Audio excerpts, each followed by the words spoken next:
Hi everyone, my name is Natalie, and in this short video I'm going to talk you through how to use Digital Mysteries along with some of its useful reporting and customisation features.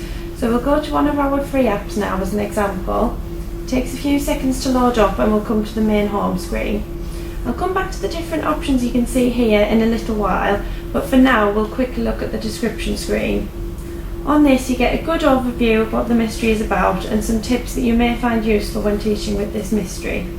We'll now tap begin in the bottom right hand corner. You just use the arrows here to say how many people are in this session. As it's just me in the tutorial, I'll just put my name in very quickly. And the default setting of Digital Mysteries is 3 stages. This is the first stage. You're given the main question of the task at the top, then an instruction of what to do. To agree they've read the introduction, students must tap their own name. In addition to the question and instruction here in note form, you'll also see a chart in the top right to show what is going on at a quick glance, including which stage you're at. The slips of information are scattered all across the screen. Students must read them in no particular order before moving to the next stage. As you can see, the slips start off at a very small size that does not show all the information, so it's important to resize each slip to read what is on them. There are 3 ways to resize a slip. Students can do whatever they feel most comfortable doing. So the first one is to put 2 fingers on one slip and pull apart as you would to zoom. The medium size has all the text on, but you can also repeat to go to the largest size if this is preferred. Another way is to tap on a slip and hold still for 1 second until this menu comes up. Tap the 2 squares to go medium or the large square to go large. The third option is simply to double tap on a slip to change size. Now the condition of the reading stage is to read all of the slips. Once all the slips are read, there are 2 ways to move to the next stage. The first one is to tap on the menu in the top left corner and tap next stage here. Or you can also get the menu up by getting the wheel up, but you just tap in a blank space in the background instead. And then you tap on the arrow. The app tells you again that you must read all the slips before you move on, so for the purpose of the video I'll now use the override option to force it to move to the next stage. The default is that the next stage is all about grouping ideas.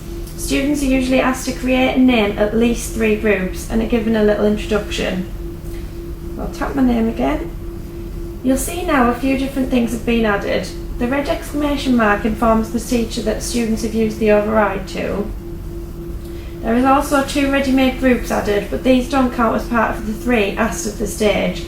Red herrings are if students find anything they don't think is relevant to the task. Then the trash is to put in any notes they don't need anymore, mistaken sticky tapes or even empty groups.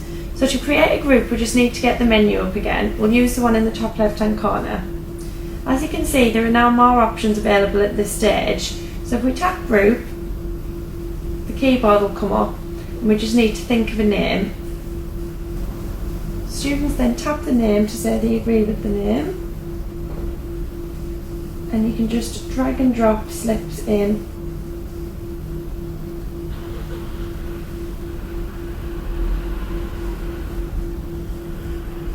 I'll now show you the other tools that you have in the menu. So we'll tap and hold. You can tap bookmark here, and this exact point in time will be remembered later on in the reflection stage, so you can easily go back to it. You can also get a note if you just tap here, and students can then write any ideas they have at the time, things they think about the slip or whatever they feel is useful to them.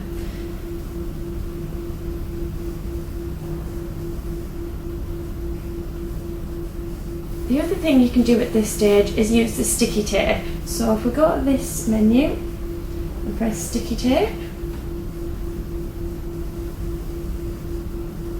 and we'll attach those 2 together and they then move around together.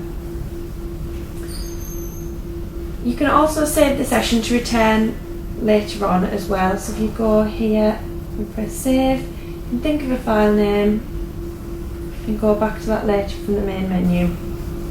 So after putting all the slips in at least 3 groups, we are ready to move to the next stage. Go like that. In most mysteries, students are then asked to lay their slips out in a way which helps them come to an answer. If they get stuck, they are given hints. In this stage there is one more tool added.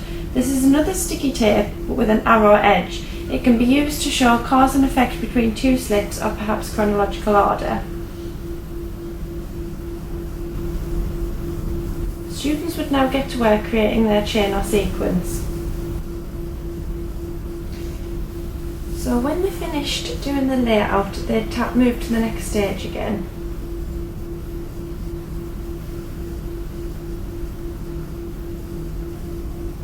Students are then asked what their screen looks like. It's ideal if theirs looks like the third one along. If they choose the parts on the left, however, they're given some helpful tips to get them started on a chain.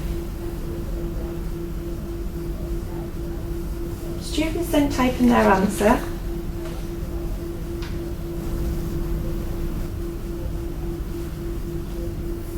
Then they tap on their names to say they agree with each other.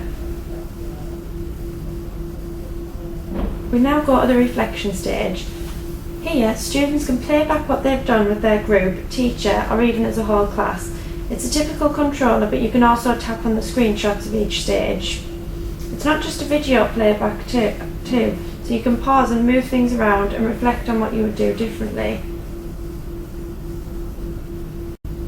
Now we can just tap on the power button to exit. Now we're on the main home screen, I'll give you a quick run through of what each option means. Playback takes you back to where we've just left, the reflection stage, and resume takes you to any saved tasks. If we go to reports now, you'll see a list of reports with the date and names of participants. Just tap on one and go to view report. You'll then be showed a PDF report of everything that was in the session. You'll also see that there's screenshots of the stages too. If we go and tap on the right hand corner, we can also export to another program or print the PDF report or email it. So if we go to done and back, we'll go to the settings menu.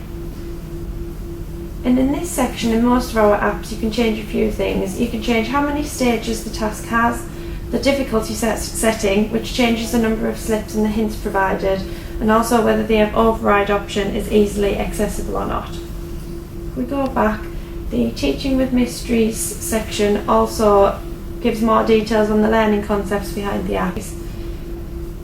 Thank you for watching and listening to our video, and if you have any questions, please get in touch.